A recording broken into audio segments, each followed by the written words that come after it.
She was barefoot, shivering under the neon lights, her makeup smeared and eyes hollow like she'd run from the devil himself. He almost passed her by, just another broken girl on a broken street, until she whispered something that stopped him cold. They're still in the basement, a broken bar. He didn't know it yet, but the moment he stepped toward her, everything he thought he knew about justice, survival, and evil was about to be ripped apart. If you're into stories that twist your gut and punch your heart, hit that subscribe button now, because this one changes everything. He was on his way home from a late shift, the streets slick with rain, the yellow glow of sodium lights warping every reflection like a dream gone wrong, and he almost didn't see her, just a sliver of motion on the edge of his windshield, a blur of skin and sequins crumpled on the sidewalk outside a boarded-up bar with a flickering sign that read Paradise Lost, which he only noticed because it blinked once, then died entirely, like it was giving up on the night itself,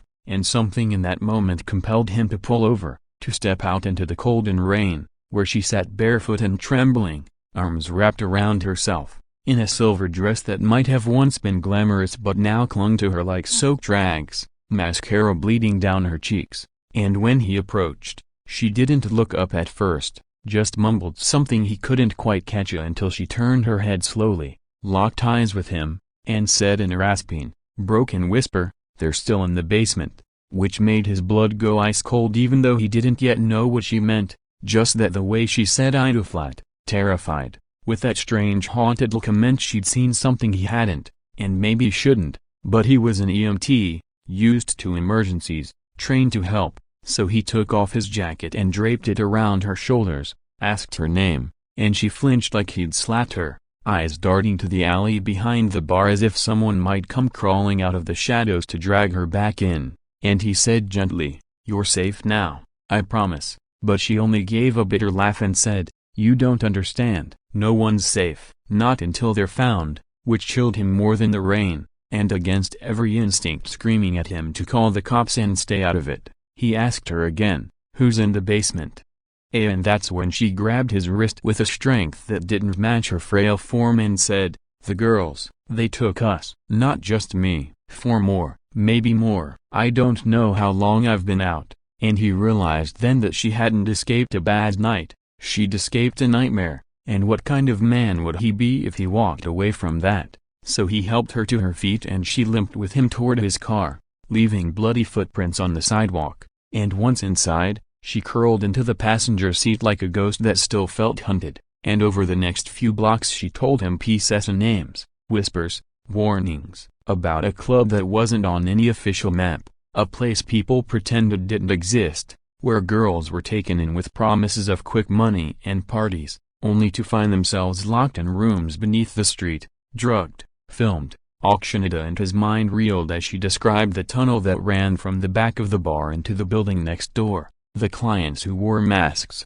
the guards who spoke Russian, the cameras in the ceiling, and how she only got out because one of the other girls caused a distraction and told her to run, told her to find someone who still gave a damn, someone who might help, and somehow she'd made it out the service door and into the night, barefoot, broken, half-drugged, but alive. And now, sitting beside him, she was asking for the impossible, to go back, to help the others, to risk everything, and he should have said no, should have called the cops and driven away, but something in her voice, the desperation, the fury, the fragments of hope, made him nod, even as dread crept up his spine, because this wasn't just about saving strangers anymore, this was about confronting the rot festering beneath his own city, the thing everyone pretended wasn't real. And so they circled back under cover of darkness, parked in the alley behind the dead bar, and she led him through a rusted service entrance into a world that smelled of bleach and blood and cheap perfume,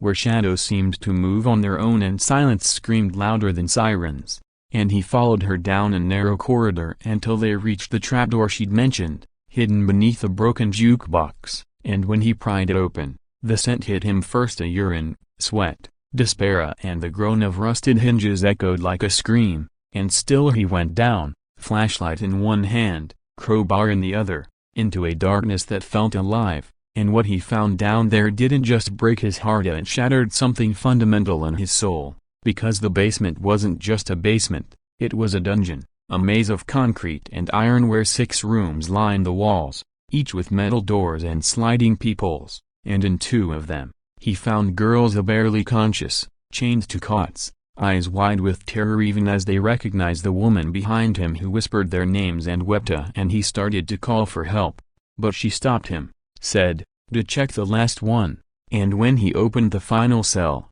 it wasn't a girl inside, but a man in mid-30s, suited, gagged, bruised, who looked at them with wild pleading eyes, and she screamed when she saw him, backing up against the wall, shaking her head, saying, "That's him, that's the buyer, he was there last night," and the man thrashed, trying to speak through the gag, and now nothing made sense, because why would he be locked up with the victims unless something had gone wrong, or someone on the inside had flipped, and before they could decide what to do, the silence shattered with the sound of boots on stairs and the blinding beam of a flashlight from above, followed by harsh voices in a language he didn't recognize, and the girl pushed him into the nearest cell and whispered, "Play dead," then slammed the door as she vanished into the shadows, and he lay there in the dark, heart pounding, as 2 men came down, arguing, one of them unlocking the cell with the man in the suit, dragging him out while saying something about a leak and make it look like an overdose,